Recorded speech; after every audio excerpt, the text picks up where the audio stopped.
우리 다 함께 사도신경으로 신앙 고백하심으로 목요일 2020년의 마지막 날 우리 새벽 기도회를 하나님께 올려드리겠습니다. 나는 전능하신 아버지 하나님, 천지의 창조주를 믿습니다. 나는 그의 유일하신 아들, 우리 주 예수 그리스도를 믿습니다. 그는 성령으로 잉태되어 동정녀 마리아에게서 나시고 본디오 빌라도에게 고난을 받아 십자가에 못 박혀 죽으시고 장사된 지 사흘 만에 죽은 자 가운데서 다시 살아나셨으며 하늘에 오르시어 전능하신 아버지 하나님 우편에 앉아 계시다가 거기로부터 살아있는 자와 죽은 자를 심판하러 오십니다. 나는 성령을 믿으며 거룩한 공교회와 성도의 교제와 죄를 용서받는 것과 몸의 부활과 영생을 믿습니다. 아멘. 우리 다 함께 찬송가 179장 찬송을 부르시겠습니다.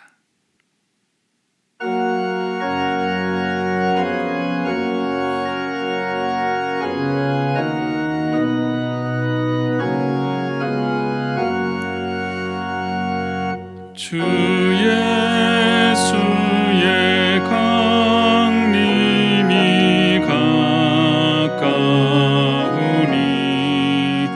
저 천국을 얻을 자 회개하라. 주 성령도 너희를 부르시고 무천사도 나와서 영접하네. 주 예수님 너희를 찾으시니 왜 의심을 하면서 오지 않나. 온 세상 죄 담당한 어린 양은 죄 많은 자 불러서 영원하네. 이 세상이 즐기는 재물로는 내 근심과 고초를 못 면하리. 또 숨질 때 위로를 못 얻으며 저 천국에 갈 길도 못 찾으리. 내 아버지 주시는 생명 양식 다 배불리 먹고서 영생하라. 곧 의심을 버리고 주께 오면 그 한없는 자비를 힘입으리.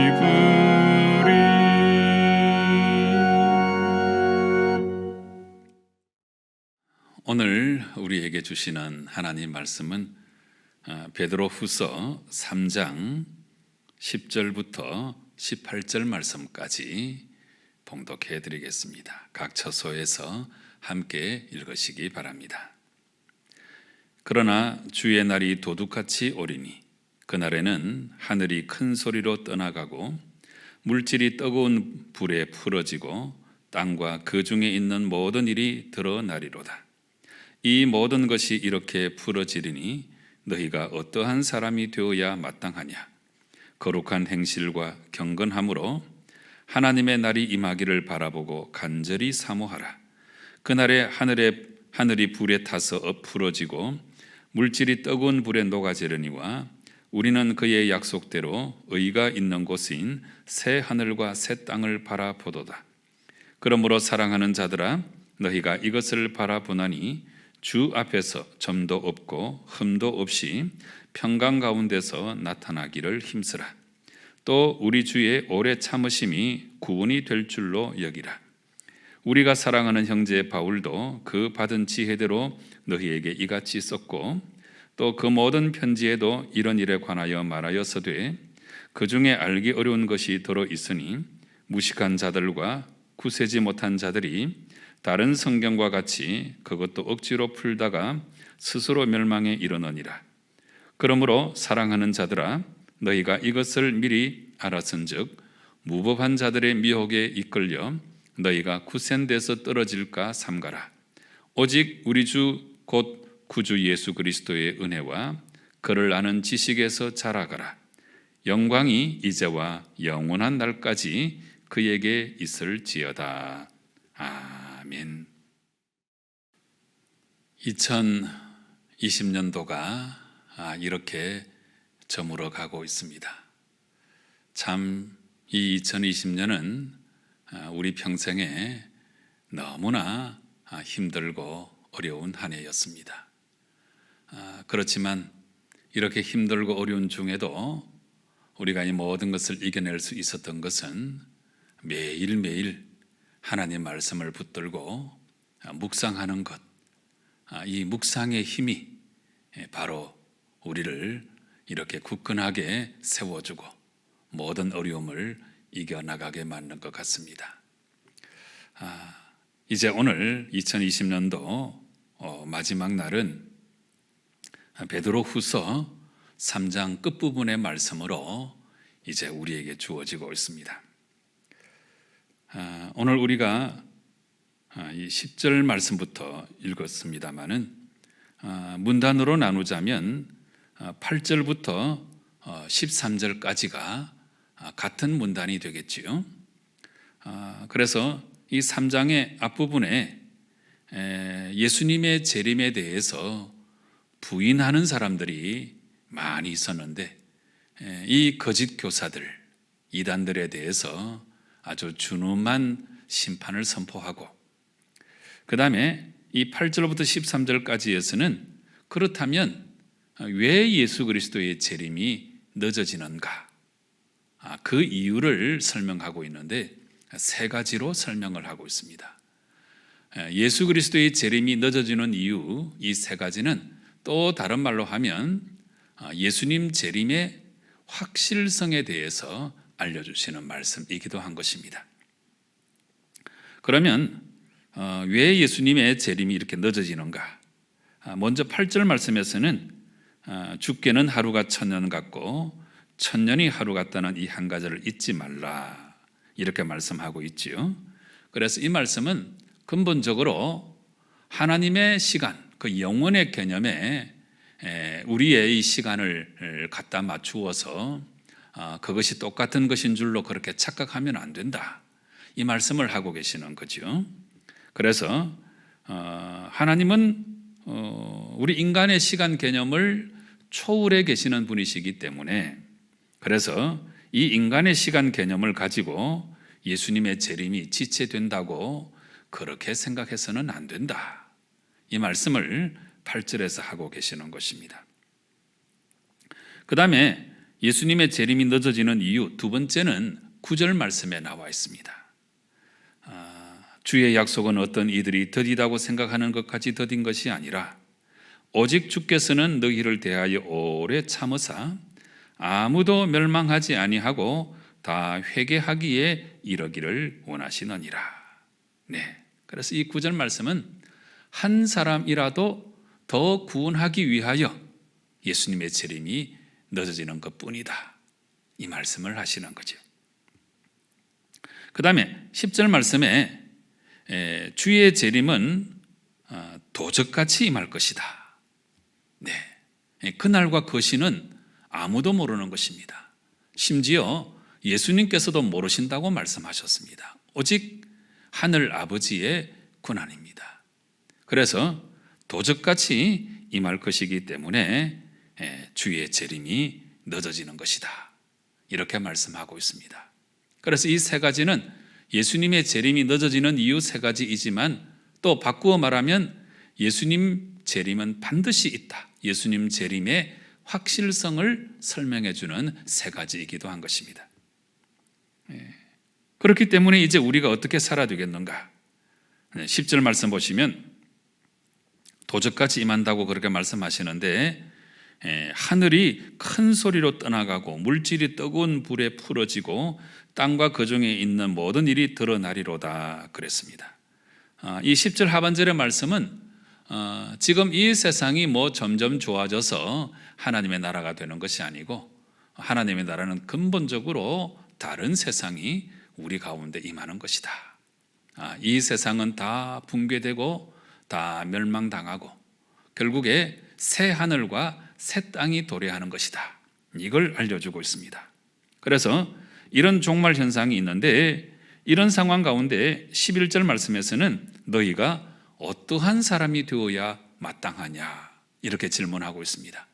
종말은 반드시 있고 종말의 현상에 대해서 이렇게 몇 가지로 설명을 한 다음에 이런 상황 가운데 이제 너희가 어떠한 사람이 되어야 마땅하냐 이 질문을 하고 있습니다.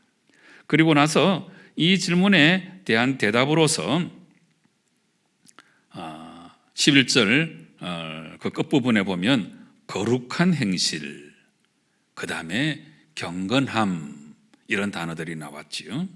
네, 그래서 예수님 재림의 소망을 아주 견고히 하고 무엇보다 거룩한 행실과 경건함으로 종말을 준비하는 자가 되어야 된다. 이 말씀을 우리에게 주고 있습니다. 그리고 나서 이어지는 말씀은 12절에 하나님의 날이 임하기를 바라보고 간절히 사모하라 이 말씀을 하고 계시고 그리고 13절에서는 이제 새 하늘과 새 땅을 우리가 바라보아야 된다. 소망 가운데 하나님 나라가 우리 가운데 임할 것임을 분명히 믿고 거룩한 행실과 경건함으로 살아가라고 권면하고 있습니다. 여러분, 이 태도는 종말을 살아가는 참 바람직한 신앙생활의 모습이 되겠습니다. 여러분, 예수님의 재림은 분명히 있습니다. 다만 늦어질 뿐인데 그것도 세 가지 이유로 늦어진다고 말씀하고 계시고 종말에 여러 현상이 있는데 우리가 어떤 사람이 되어야 마땅하겠습니까? 네, 하나님의 날을 사모하고 새 하늘과 새 땅을 소망 가운데 바라보고 무엇보다 거룩한 행실과 경건함으로 살아가야 된다 알려주고 계십니다. 이런 신앙의 모습이 여러분의 신앙이 꼭 될 수 있기를 바랍니다. 그 다음에 14절부터 18절까지 말씀은 결론적인 권면을 주고 계시는 말씀인데 예수님의 재림을 맞는 성도의 바른 자세가 뭐냐 이거에 대해서 말씀하고 있습니다. 먼저 14절 말씀에서는 점도 없고 흠도 없이 평강 가운데서 나타나기를 힘쓰라 그랬는데 이 말씀의 의미는 성결한 생활을 하라 그 말씀이에요. 윗부분에 나왔던 말씀이죠. 거룩한 행실과 경건함, 베드로 사도가 강조하는 두 가지입니다. 그리고 이 14절에 점도 없고 흠도 없이 이 말도 성결한 생활을 해라 하는 것입니다. 마지막이 있으니까 이 종말 앞에 겸허히 옷깃을 여미고 성결한 삶을 살아가야 된다. 14절이 그걸 말씀하고 있고 그 다음에 15절부터 17절까지는 제법 긴 말씀인데 바울에 관한 이야기도 하고 이런저런 내용을 썼는데 16절 하반절부터 보시면 무식한 자들과 구세지 못한 자들이 다른 성경과 같이 그것도 억지로 풀다가 스스로 멸망에 이르느니라. 이거 다 거짓 교사들이 하는 잘못된 행동들입니다. 17절에도 그러므로 사랑하는 자들아 너희가 이것을 미리 알았은즉 무법한 자들의 미혹에 이끌려 너희가 굳센 데서 떨어질까 삼가라 말씀하고 있습니다. 이것도 역시 거짓 교사들의 미혹에 절대로 넘어가면 안 된다, 이 말씀을 주고 계시는 거죠.